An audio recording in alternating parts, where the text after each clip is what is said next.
Tani ustazah, saya ni macam alien. Dia tak angkat-angkat. Kenapa puan? Jangan gini. Kita semua indah, cantik. Saya tak ada kening ustazah.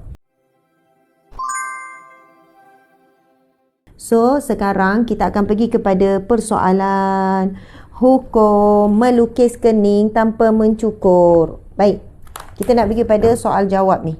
Kita akan pilih dua soalan juga hari ini. Apakah hukum dia tak cukur kening, dia tak cabut kening, dia tak nipiskan kening dengan cara mencukur ataupun membuang. Sebab kita tahu itu haram hukumnya, jelas. Tetapi sekarang dia cuma lukis supaya kening tu nampak kemas, cantik dan berbentuk. Kalau kening tu asalnya nipis jadi tebal, asalnya berterabur jadi elok, terbentuk. Kening tu menyebabkan mata jadi luas. Kening tu membuatkan mata tu jadi lebih menarik. Baik, kita tengok apa hukum dia. Okey. Jawapan ini daripada Jabatan Mufti. Ini Jabatan Mufti Penang. Alhamdulillah, segala puji bagi Allah, sekian-sekian. Hadis Nabi SAW, hadis yang sahih ya, yang kita faham, untuk berpenampilan indah, cantik, tidak dilarang. Dan wanita dibenarkan berhias, dibenarkan memakai perhiasan dan menghiaskan diri. Menghiaskan diri itu sama ada dengan pakaian ataupun wajah. Hukumnya harus. Tapi kita dengar dulu apakah batasan syariat. Subhanallah. Baik. Dalam sebuah hadis Nabi bersabda, Innallaha jamilun wa yuhibbul jamal. Allah itu indah dan Allah sukakan keindahan. Dan antara lelaki paling handsome, paling kemas, paling smart iaitu Nabi SAW. Sangat menjaga penampilan, pakaian, serban, kopiah, wangian, bersih, sedap mata memandang. Subhanallah. Baik. Malah tidak dinafikan bahawa, kita tengok,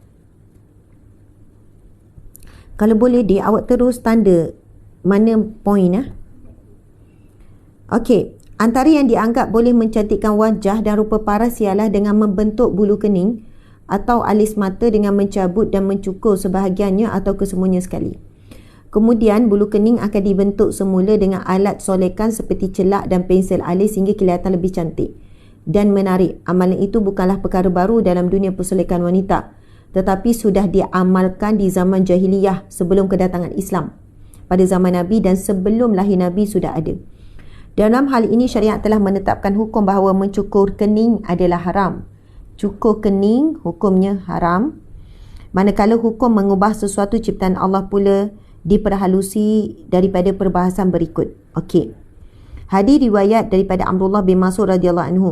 Sesungguhnya Nabi SAW melaknat wanita-wanita yang membuat tatu dan yang diminta ditatu, dan wanita-wanita yang mencukur alis dan mencari keindahan dengan mengubah ciptaan Allah. Sahabat-sahabat, tuan-puan, muslimin-muslimat, hari ini teknologi sangat dahsyat dan sangat laju dan sangat expert. Setiap hari teknologi kecantikan ini berkembang. Ada duit je boleh buat. Ada duit je boleh ubah muka. Jadi kita tengok hari ini ada teknologi yang mudah je, tak perlu pembedahan plastik, tetapi dengan suntikan saja boleh ubah bentuk muka. Boleh ubah dagu jadi lebih runcing, pipi jadi naik. Okey, boleh ubah bentuk hidung. Semua boleh ubah bentuk bibir. Mengubah yang kekal, ustazah tak kekal. Ini 5 bulan je ustazah, lepas tu dia kembali asam. Subhanallah. Kalau daripada mengurangkan kedutan tu, dia tak ubah bentuk muka. Yang ubah, dia masukkan satu gel, dia masukkan filler. Dia adalah kaedahnya. Maka yang mengubah sampai mengubah bentuk, hukumnya haram. Ini jelas dalam hadis ini. Dan mencari keindahan dan mengubah ciptaan Allah. Okey, cukur jelas haram. Ustazah, saya dah terlanjur cukur masa muda dulu, saya jahil. Maka bertaubat. Sebab kalau dah cukur tu, ada orang cukur first, dia tumbuh balik. Tapi kalau dah selalu cukur-cukur, lama-lama dah tak tumbuh dah. Dia jadi kekal. Okey. Imam An-Nawawi radhiyallahu anhu dalam huraikan hadis ini menyatakan bahawa wanita yang bertatu adalah wanita yang menggunakan jarum atau alat serupa untuk menusuk kulit tangan, pergelangan tangan, bibir atau bahagian lain dari tubuh wanita sehingga dia mengeluarkan darah. Kemudian dia memasukkan pewarna ke dalam luka, hukumnya adalah haram untuk melakukan perbuatan ini. Kita tahu tatu itu haram. Sama ada lelaki perempuan, semuanya haram. Begitu juga mencabut atau mencukur rambut dan wajah, alis, mata juga haram. Sebab ada orang kata cukur je haram kan, cabut tak haram kan? Sama. Sebab sebenarnya dia gini, cukur tu nanti tumbuh cepat, kalau cabut lambat. Dia tak nak, dia nak kening dia tu nampak nipis, tak berterabur. Dia kata tebal sangat kening tu, jadi dia nak nipiskan. Okey, sama ada seorang itu melakukannya sendiri atau meminta orang lain melakukan untuknya, kecuali jika seorang wanita mempunyai janggut atau misai. Dalam hal ini tidak haram untuk mencabutnya. Seperti mana yang saya pernah sebut sebelum ini, wanita fitrahnya tak ada janggut, tak ada misai, tapi mungkin hormon testosteron terlebih, hormon lelaki terlebih, jadi ada misai. So siapa yang buat rawatan untuk buang misai dibenarkan. Sekarang tu dia tarik, aduh sakit. Lepas tu ada yang cukur ni dia akan kesan hitam lah. Faham ya? Bila cukur dia ada kesan hitam sikit. Tapi ada teknologi, awak pergi je, boleh pergi ke mana-mana tempat, salon ke ataupun pusat rawatan, ataupun kita panggil jumpa doktor estetik, dia ada laser. Dia laser, lepas tu dah tak tumbuh dah. Tapi kadang dia tumbuh lagi, mungkin lambat 2 tahun. So laser juga dekat dagu. Kadang tu keluar. Sebab saya pernah je berbual dengan wanita perempuan lah.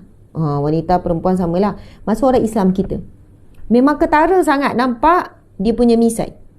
Kat sini tak nampak, tepi ni awak pernah nampak? Pernah jumpa kan? Lepas tu siap ada janggut sikit keluar. Lepas tu kan saya ni kan tak tahu nak cakap macam mana. Dan dia nak ambil gambar dengan saya senyum-senyum. Tapi saya cuma sebut, puan minta maaf, boleh tu nak hilangkan, boleh cukup, boleh. Kalau pergi pusat rawatan dia laser, dia hilang terus.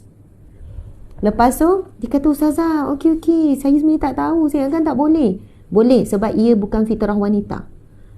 Jadi pergi je laser, buang terus. Tapi kalau nak guna wig, apa je nama macam-macam tu untuk buang bulu, lepas tu bila sapu je, tak tahulah apa. Kan ada yang jual, bila kita sapu macam sabun tu, benda tu biar dalam berapa minit, bila lepas tu guna, saya ada tengok Elan hari tu, lepas tu guna kain ke, hilang terus.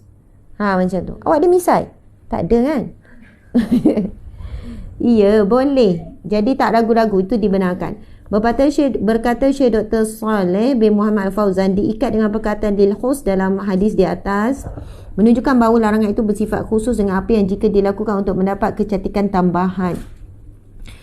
Jadi jika dilakukan untuk merawat satu celah atau kerana aib, maka harus hukumnya seperti mana yang telah disebut sebelum ini. Ini menunjukkan bahawa itu bukanlah bentuk perubahan yang diharamkan.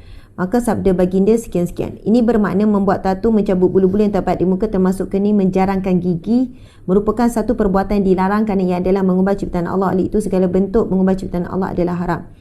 Kesimpulannya, namun begitu, jika sekadar mengemaskan bulu kening dengan cara sederhana tanpa mengubah kening yang asal adalah harus, bagaimana tidak menimbulkan sifat riak. Begitu juga bagi mereka yang dilahirkan tanpa kening, harus baginya melukis kening untuk menutup keaiban dan wujud sebagaimana yang terlebih-lebih semoga Allah menyelamatkan. Sahabat-sahabat, sebenarnya ramai wanita yang masa muda dulu dia cukur terus sampai kening tak ada. Saya ada jumpa makcik-makcik. Makcik-makcik ni dah pakai elok semua, cuma kan dia malu. Ustazah malu, kenapa kening saya memang dah tak ada bulu langsung. Sebab dia kata dulu memang saya cukur sampai dah tak naik langsung. Dia cukur sampai botak. Faham kan? Sebab dia nak lukis, dia bagi dia kening dia tak cantik. Kedua, ada yang sebab sakit. Contoh kemo, apa-apa sakit, kening hilang. So memang boleh lukis. Sebab ada wanita ni, ustazah, saya ni macam alien, dia tak angkat-angkat. Kenapa puan, jangan gini, kita semua indah, cantik. Saya tak ada kening ustazah. Saya pun cakap, puan boleh lukis. Puan boleh lukis. Maksudnya puan guna celak tu buat nampak macam ada kening. Oh, boleh. Boleh. Jadi, kepada siapa yang hanya gunakan celak tu untuk kemaskan saja, boleh. Tapi sekiranya dilukis sampai ketara dan menarik perhatian sampai ada hujung gitu, betul tak? Mata tu tambah ekor mata. Saya nak tanya, betul tak bila dilukis dengan ketara, dia lebih menarik perhatian? Betul kan? Tak boleh tipu. Tak boleh tipu. Sebab itu, orang kata, celak kan bagus untuk kesihatan mata. Betul? Ustazah, boleh tak saya pakai celak? Saya kata boleh. Pakai luar rumah? Boleh. Tapi pakai segadarnya, bukan untuk mencantikkan sampai menarik perhatian.